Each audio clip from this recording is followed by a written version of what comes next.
Mark is in FT. Want to know that in meters, just define the number by 3. All the way in the front, we have also another depth gauge at the left side. So guys, we're inside the channel. A few moments, we're going to the reef of Barcadera. You can see all the fish coming to your window too. So in a few moments, one side will have the view first. It will be the people at port side, left hand side. You know why they see first? Because they paid more money. Is that true? I know it's not true. Everybody paid the same. But like I said, one side sees first because it's like a mountain. And the highest peak would be first at port side. Then we turn around and start side see test to you. Okay?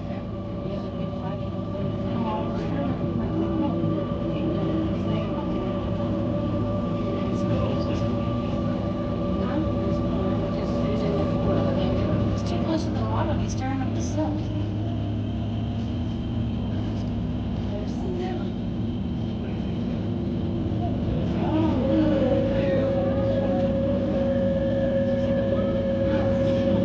Okay guys, we're crossing from the channel going to the outside skirts of the reef of Barcadera. So in a few moments you're going to be seeing objects to the window that looks like rocks. Those would not be rocks.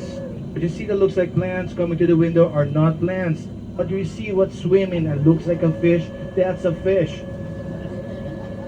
All what you see that looks like rocks, these are called the hard corals. And also what you see that looks like plants, these are soft corals.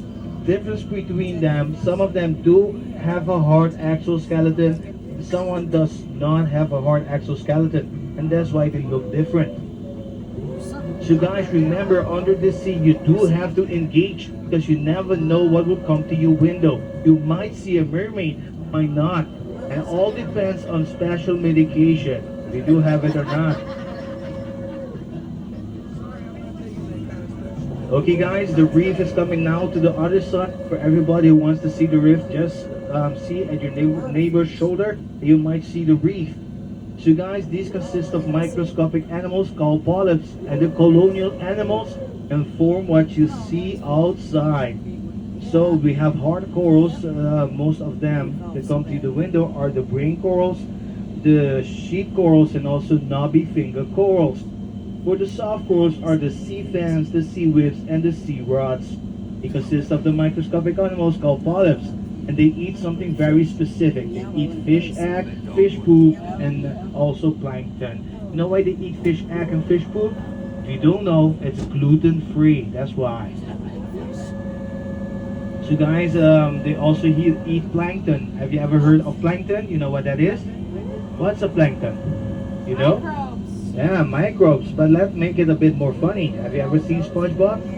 Yeah, SpongeBob's enemy, plankton. So guys, plankton is a Greek word. It means drifter. Yes, meaning that these small particles are animals. They drift with the sea. That's why they call them plankton. They don't swim very well. That's why these corals can eat plankton. 80% of the marine life under the water does eat plankton, so it's very good for the fish. Very important too, the plankton. So guys, when you dive, you come to the region of the corals, never touch a coral. If you touch a coral, you may break the soft tentacles they use to feed. If that breaks off, there will be no be able more to feed. And also when they die, the corals start dying, the beautiful fish would die too. And guys, guess what happens in the end when they all die? Do you know? No. I would lose my job first. That would happen. And then the other changes too. Okay?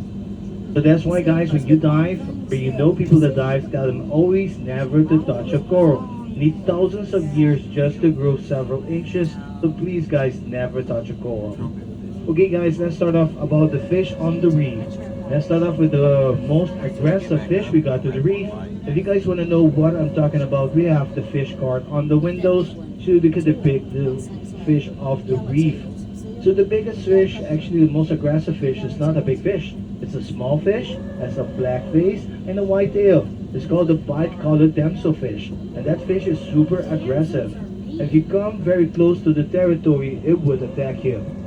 Why? Because it's protecting the territory, or maybe it's protecting their eggs. That's why we also call it the chihuahua of the reef. So guys, if you see a very thin fish swimming on the reef, looks like a needle, That's called the trumpet fish. The trumpet fish is the master of disguise. It likes to swim sometimes vertical. It mimics soft corals to catch their prey. That's why they call it the trumpet fish, because the mouth forms like the velvet of a trumpet when it wants to attack the fish. So guys, we're 52 feet and we're under 25 feet and something happens under the sea. If you do not know what that is, we have a change of color happening as we speak. If you're wearing red now, it becomes purple. Yes, everything that's red might become purple, and everything that's neon, it becomes brighter under the sea. You know why your changing of clothes changes? Because it's a cheap knockoff. No guys, I'm kidding.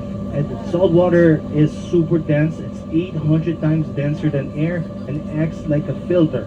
Filters the color of the color spectrum. So when a beam of light hits the sea, first color to go away would be color red.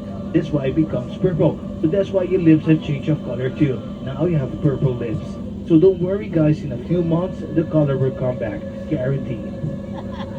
Okay guys, we're making a turn and I'm going up commercial break with Casey and the